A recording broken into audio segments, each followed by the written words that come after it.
Hello! Welcome to Marshmellow Reads. I'm Marcy, and today I'm going to be ranking 25 of the most popular science fiction tropes. I'm so excited to do this one. This is my second video of this type. Back in like February or March, it's been a little while, I ranked some number of popular fantasy tropes. So now I'm finally doing the second installment in this series with science fiction. Let's get into it. Okay, first off, we have after the apocalypse. Some stories end with the end of civilization. Others, like this type of trope, start there. And this serves as a different storytelling trope to kind of warn us about different possible end of the world things that we might be doing. Sometimes it's to warn us about current behaviors that could spiral out of control. And other times it's to kind of see how humans would react in this sort of situation, post-apocalypse, post the end of civilization. I can think of a bunch of examples for this one. We've got environmental collapse in A Canticle for Leibowitz. We got The Road, Station 11, one of my favorites. World War Z also counts. I should probably explain the tiers in this non-traditional ranking system. So instead of doing like favorite to least favorite, I love science fiction. It's my favorite genre of all time. I like all of these tropes, so I don't think that would be super interesting to see. So instead, I have 5 different tiers. At the very top, sounds fun. This sounds like a world that I would enjoy living in. Not a problem. This, might not be the most fun world to live in, but I could probably survive pretty easily. Risky / dubious. It might be hard going here. I don't know about my particular survival skills in these situations. Insta-Death. So, like the name says, my chances of survival are pretty low in these situations. And then last category for fun, oops, maybe my fault. So I'm a scientist and I don't really know what sort of field I'm going into. It might be pharmaceuticals, it might be who knows.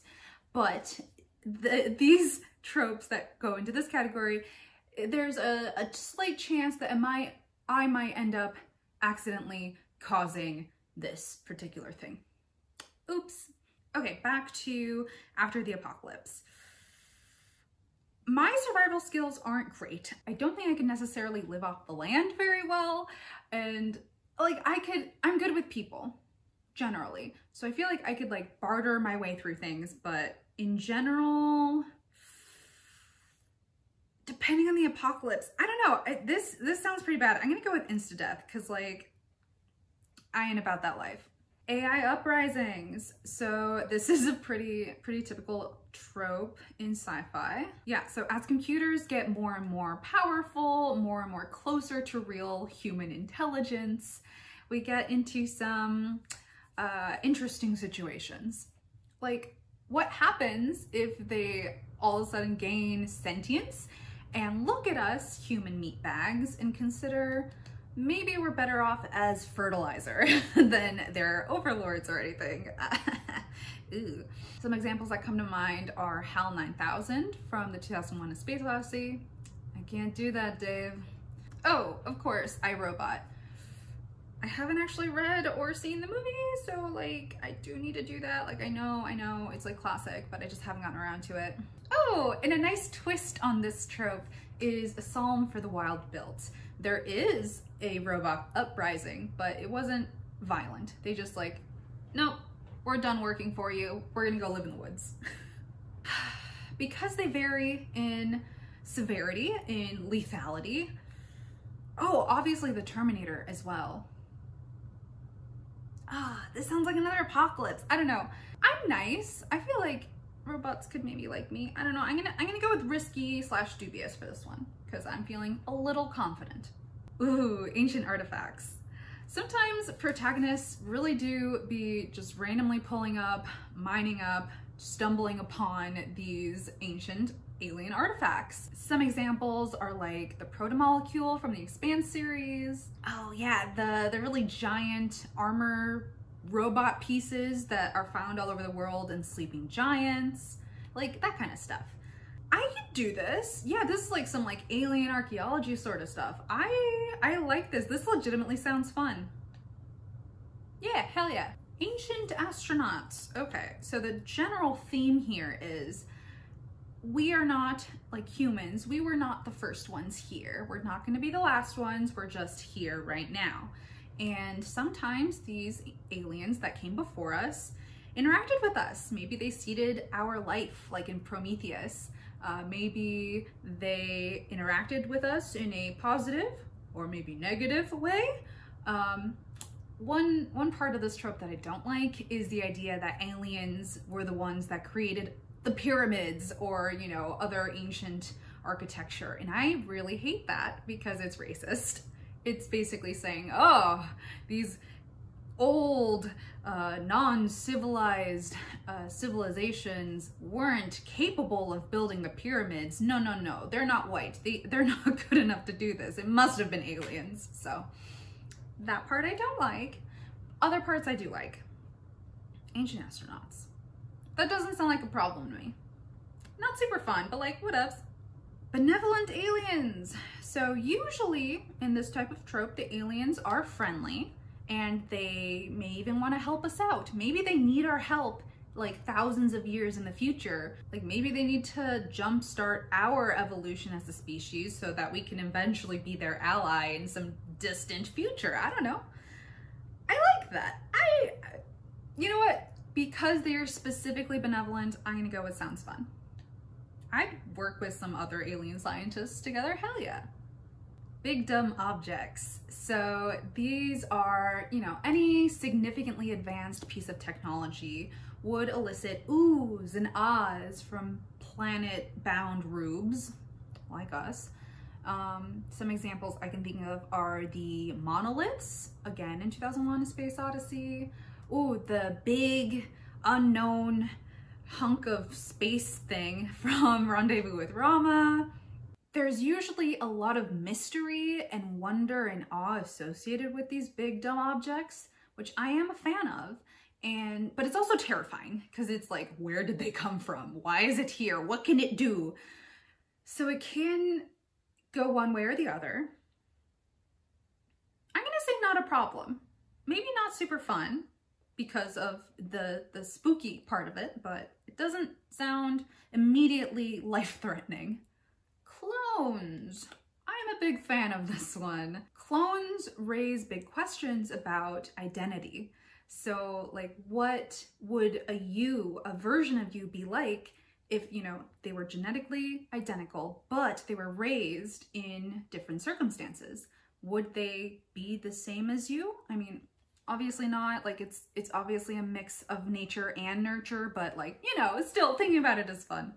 Ooh, and it could be handy to have a clone around in case you need some spare body parts, like in Never Let Me Go, one of my favorite books of all time. Or if you need endless copies of yourself that you can just kill for fun or for profit in like The Prestige.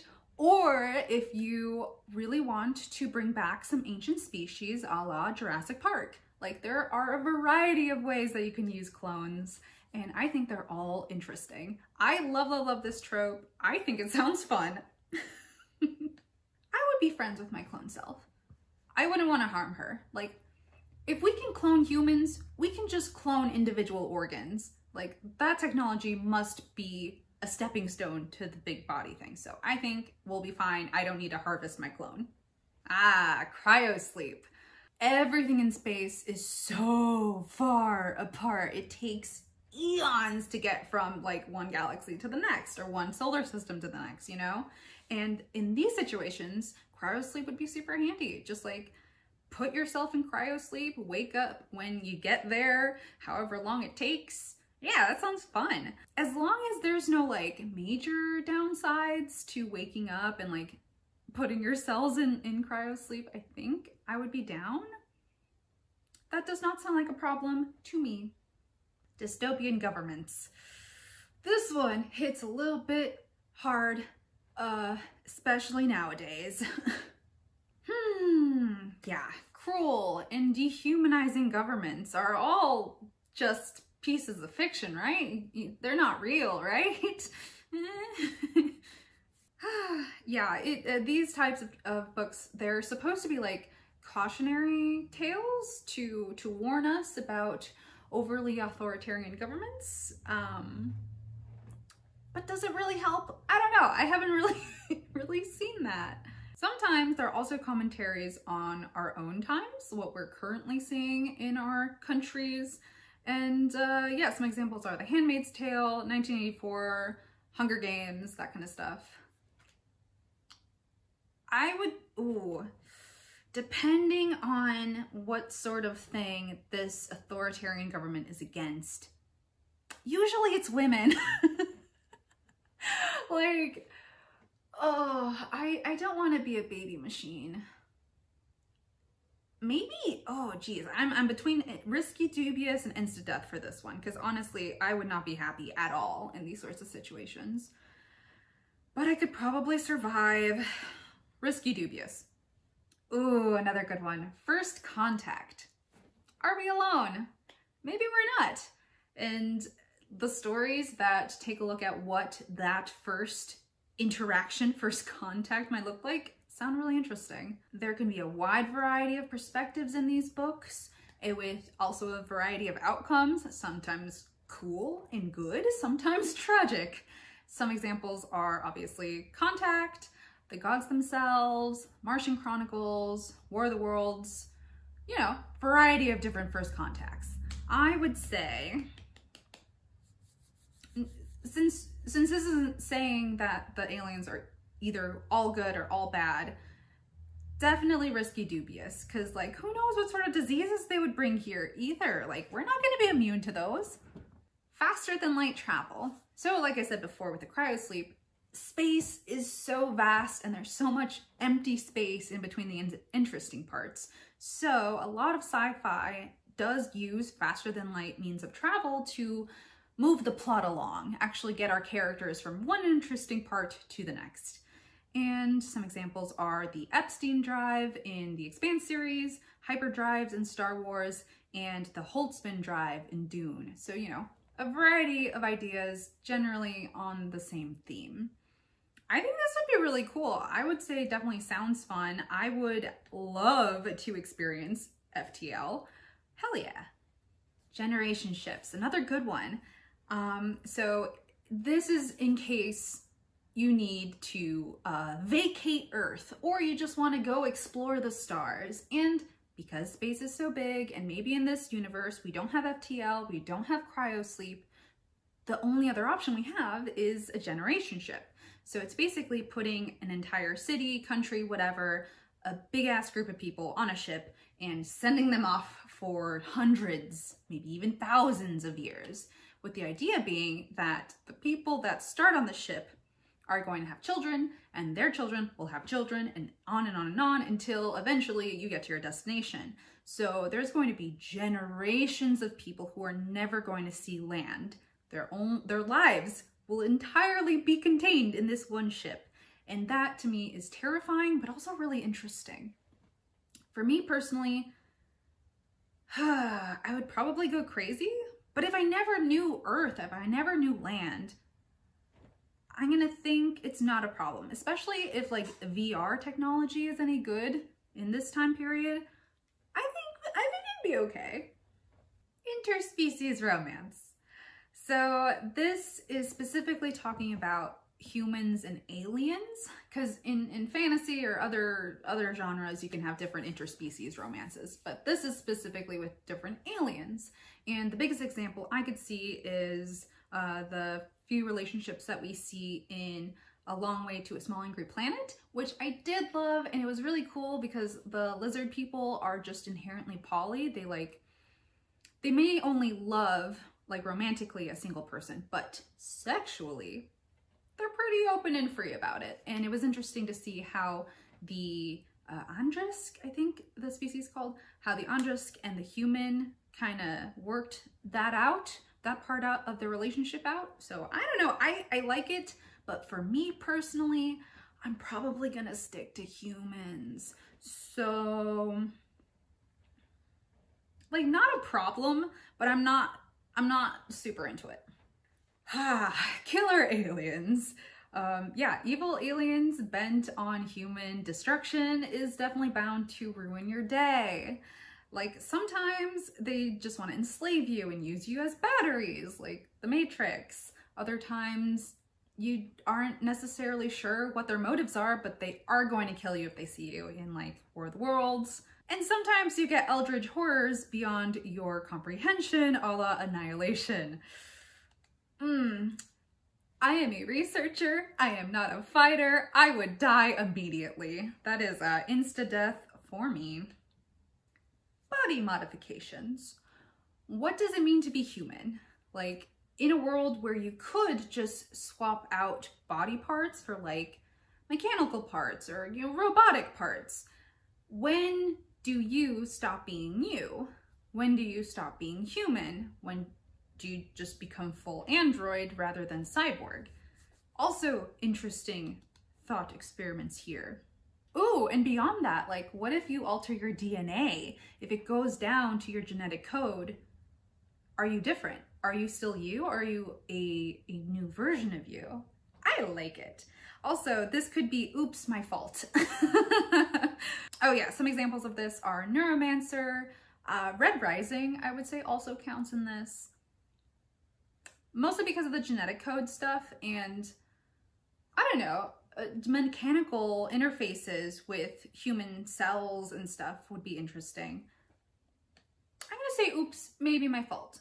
But this sounds positive. Like, I don't see a downside. Like, I know John would love to swap out his knees and maybe all sorts of other, like, joints and stuff. Like, I could definitely see people wanting this.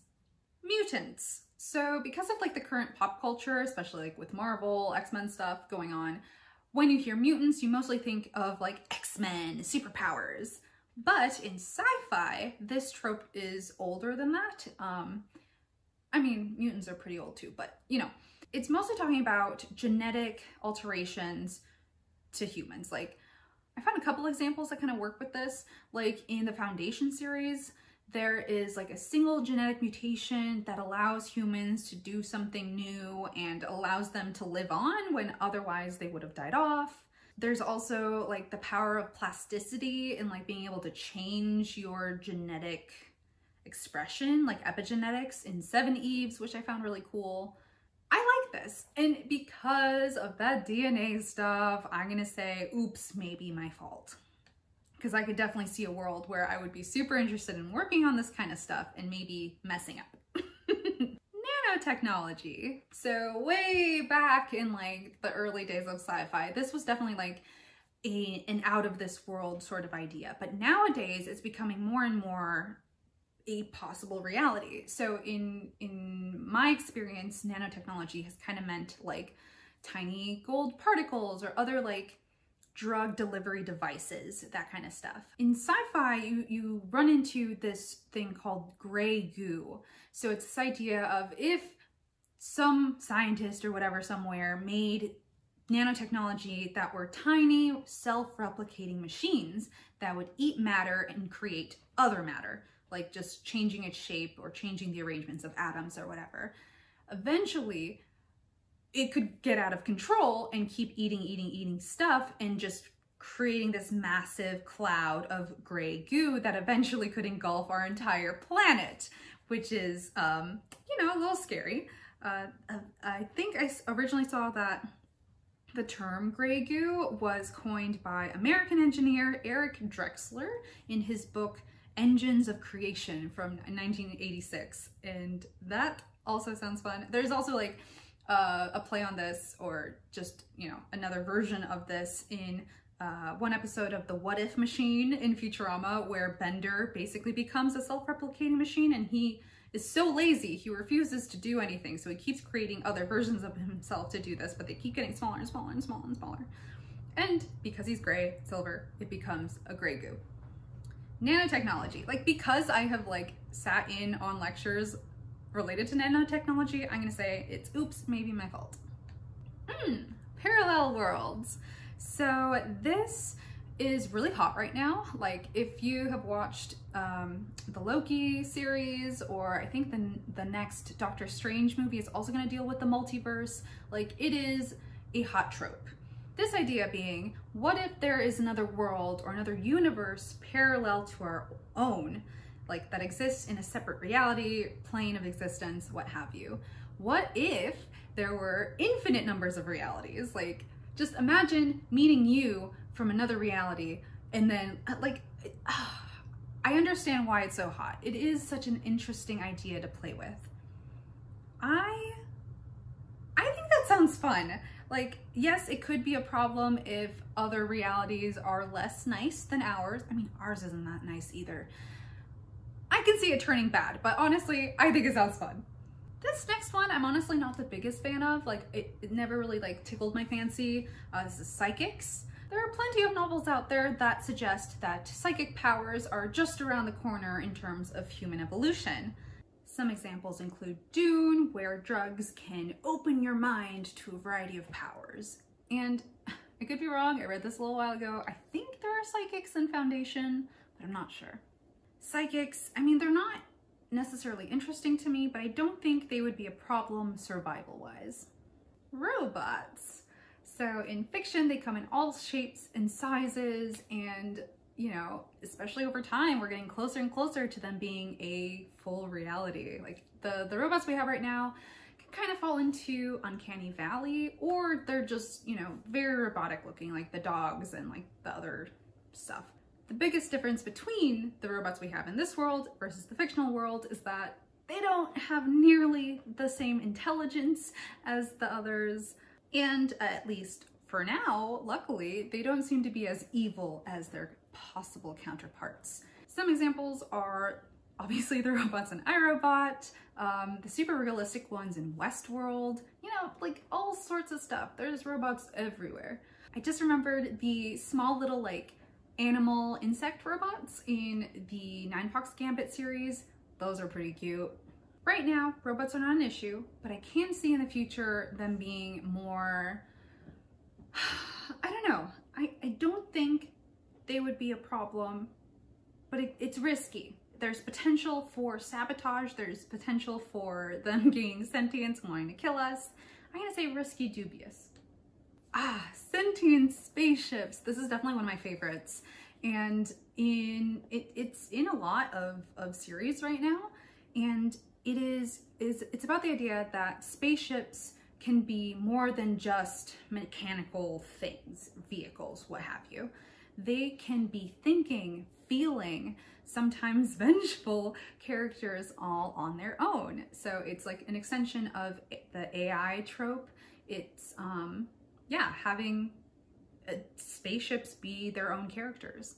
One example of this that I really liked is Lovey, the spaceship in A Long Way to the Small Angry Planet. She has a relationship with her human, like, tech that works on her, and they fall in love, and it is like, it feels so real because she feels so real. And it's really interesting to see how AI think about their occupants, their crew members, and how they want to like protect them or sometimes kill them, you know, it depends. I think from what I've seen, they're mostly on the side of humans. They want to protect us. So I'm gonna say, sounds fun actually, because that'd be really nice. Have like a little space companion that's just everywhere in your house. Space pirates. So in fiction, pirates can be either good or bad. They represent freedom, romance, adventure, and a whole lot of space booty. I honestly haven't really read any books with space pirates, at least not that I can remember, but in general, I think of like Firefly or like the smugglers from Star Wars. I think they're fun, I guess. I don't think I would have an issue with them. I'm gonna go with not a problem. Time travel. Oh, this is such a fun one. Like, it's really fun to imagine the consequences of being able to experience the past or the future firsthand. Like, obviously the entire Doctor Who series, which is not amazing, but it holds a special place in my heart. There's also, you know, the idea of the reckoning with American slavery in Octavia E. Butler's Kindred. Still need to read that one. There are so many ways that this trope can appear in books and media, and I love basically every single version. I would love to time travel. I think that would be super cool, although for personal safety, I would probably be best just going in the future, avoiding the past as much as possible. Yeah, I think that sounds fun. Uploaded consciousness. So this is another interesting thought experiment. So what if your mind is copied and uploaded to the cloud or to another human body or to an android? Is it you? Is it still you? It's a copy of you in every single way possible, but it's not your original body. So like, where is that difference? Would you or someone who knows you really well be able to differentiate between you and a replica? Would you be responsible for the actions or thoughts of the replica of you? Like, very interesting. But in general, I would say I'm interested in this idea. I don't know if it would be me in the uploaded whatever, but if it was my time to leave this earth, I would give it a shot. Yeah, I can go with sounds fun. And lastly, we have wormholes. These are usually used as a means for quick transportation across like space, because like we said, space is massive. And it's interesting, and it's like close enough to reality. It's like the closest thing we have that we have like, I don't know, data for or whatever. In theory, the closest thing to faster than light travel. They are used in A Long Way to a Small Angry Planet, but another way to interpret them instead of like space travel is like being able to create a window between realities or between worlds, like in A Silent Knife as part of his Dark Materials. That was really, really cool because yes, it is more fantastical, less science fiction-y, but it's still like a really neat idea to be able to like, yeah, just hop between worlds as easy as opening a door or a window. I think I'm still gonna go with risky dubious because what if it collapses on you? Or like, what if you get stuck on the other side and can't get back? I don't know. It sounds risky. And that is my completed tier map thingy. I had fun doing this. I had a lot of fun researching the different tropes and coming up with the different examples. I definitely noticed a few holes in my reading experiences for some of these. I don't necessarily feel the need to go back and fill those holes, but in some cases, yeah, why not? I'm gonna leave a link to this tier list in the description box if you want to fill it out for yourself, see how you compare, I don't know. If you enjoyed this video, go ahead and give it a thumbs up. And if you really enjoyed it, consider subscribing to my channel. And I do hope to do another one of these series videos. I'm considering between like doing horror tropes or maybe like mystery thriller tropes or romance tropes. Like there's so many that I could pick right now and I'm not sure which one I want to do. So if you all have a preference, let me know down in the comments and I'll check it out. That's it for me this week. I hope you all have a wonderful week. Do something nice for yourselves. Do something nice for someone else. And I'll see you in the next one. Bye!